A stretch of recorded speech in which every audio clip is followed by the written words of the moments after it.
Hola a todos y bienvenidos a este nuevo análisis. Hoy vamos a explorar algo que es literalmente fascinante. Cómo se organiza y categoriza todo este complejo mundo natural que nos rodea. Imaginemos nuestro planeta no solo como una roca gigante llena de vida, sino como un rompecabezas inmenso, ¿vale? Un puzzle donde cada pieza encaja a la perfección. Comprender estas piezas, estos bloques de construcción de la naturaleza, es absolutamente clave para entender la vida misma. Así que vamos a meternos de lleno en esto. Bueno, vamos a profundizar en esta idea. ¿Cómo clasificamos exactamente la naturaleza? Porque claro, aunque todo nuestro planeta está súper interconectado, la inmensidad de la naturaleza puede ser bastante abrumadora. Para poder asimilar un mundo tan gigantesco, los seres humanos necesitamos dividir esa enorme complejidad en unidades más pequeñas y manejables, conceptos claros que nos permitan estudiar cómo los seres vivos se relacionan con su entorno. Y justo de esa necesidad surge la gran pregunta que va a guiar todo nuestro recorrido de hoy. Nuestro mapa de ruta para hoy es muy claro. Primero, veremos qué es exactamente un ecosistema. Luego, desglosaremos sus dos mitades, el biotopo y la biocenosis. Pasaremos por los distintos tipos de ecosistemas naturales, hablaremos del ecosistema antrópico y, para rematar, aterrizaremos todo esto con algunos ejemplos alucinantes en el mundo real. Arrancamos con el punto número 1. ¿Qué es un ecosistema? Vamos a sentar las bases. A ver, a nivel puramente ecológico, un ecosistema es, en esencia, un espacio delimitado por nosotros, los humanos, donde un grupo de seres vivos interactúa con los componentes no vivos de su entorno. Es como una maquinaria perfecta, donde se intercambia materia y energía sin parar. Y un dato histórico muy curioso e importante, este término no existe desde siempre. Fue el ecólogo Roy Clapham quien dio en el clavo y lo estableció allá por 1930, buscando precisamente una forma lógica de clasificar estas relaciones tan increíblemente complejas.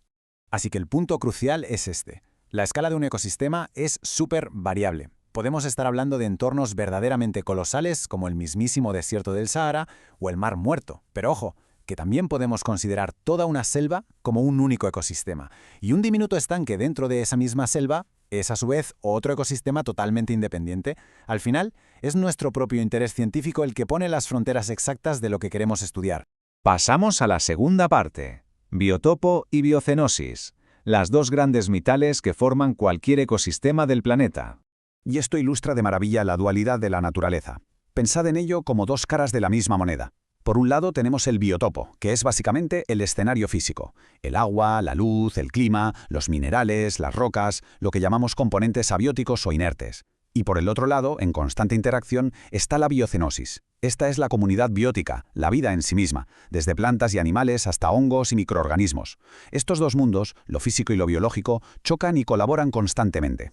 Dentro de esa inmensa comunidad de seres vivos, los organismos se organizan en tres grandes grupos para que el sistema no colapse.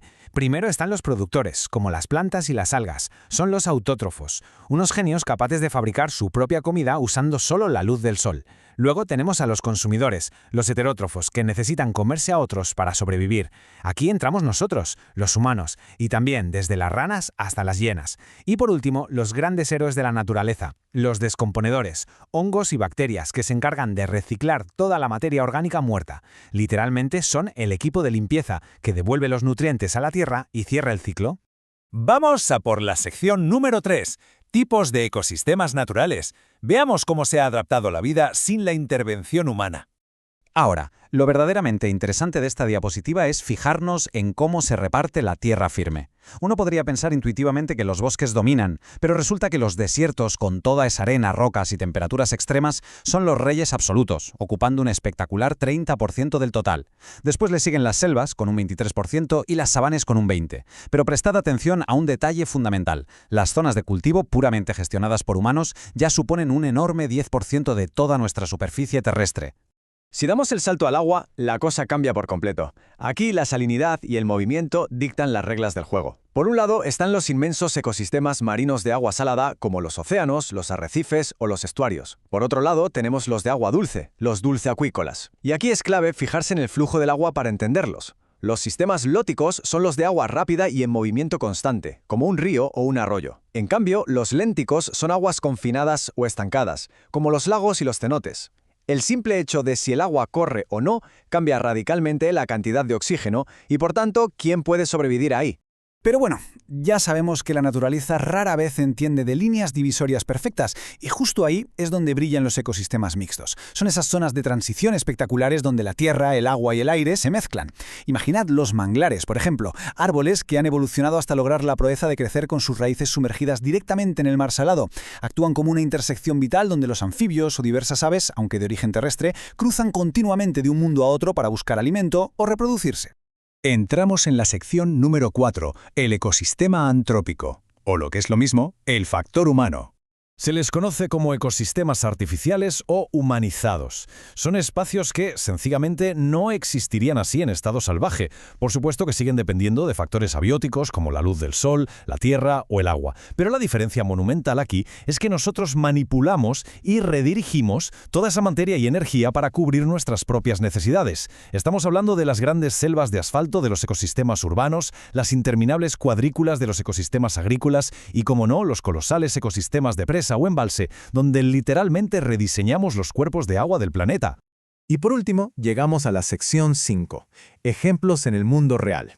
Vamos a ver cómo toda esta teoría cobra vida. Para empezar, cerrad los ojos un segundo e imaginad que estamos en plena selva nublada, uno de los entornos terrestres más complejos. El biotopo aquí aporta una humedad ambiental increíble.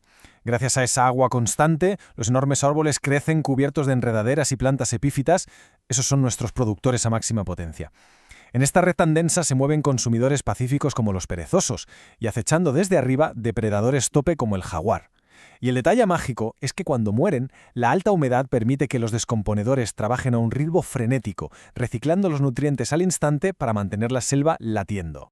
Si nos ponemos el traje de neopreno y bajamos a las profundidades, encontramos el arrecife de coral. Es el sistema marino más diverso, anclado en unos diminutos constructores llamados pólipos de coral. Pero ojo, porque aquí hay una trampa. Su belleza esconde una fragilidad extrema. Este ecosistema requiere de condiciones abióticas milimétricas para no morir. Dependen de una salinidad superexacta, necesitan estar a menos de 200 metros de profundidad para captar el sol y la temperatura del agua jamás puede caer por debajo de los 20 grados. Un pequeño desajuste en este biotopo y todo el sistema se viene abajo.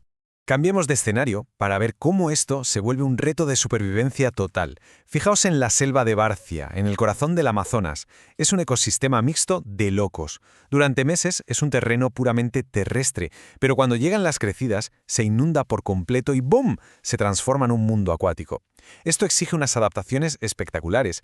De pronto tienes jaguares que nadan con total naturalidad entre los árboles inundados, mientras que especies de río profundo como los delfinos de río y los caimanes patrullan literalmente lo que antes era el suelo del bosque. Y todos estos ejemplos nos traen a un principio que no podemos olvidar. Pensad en la maravillosa evolución del oso polar. Su pelaje es el camuflaje definitivo para un biotopo helado muy concreto.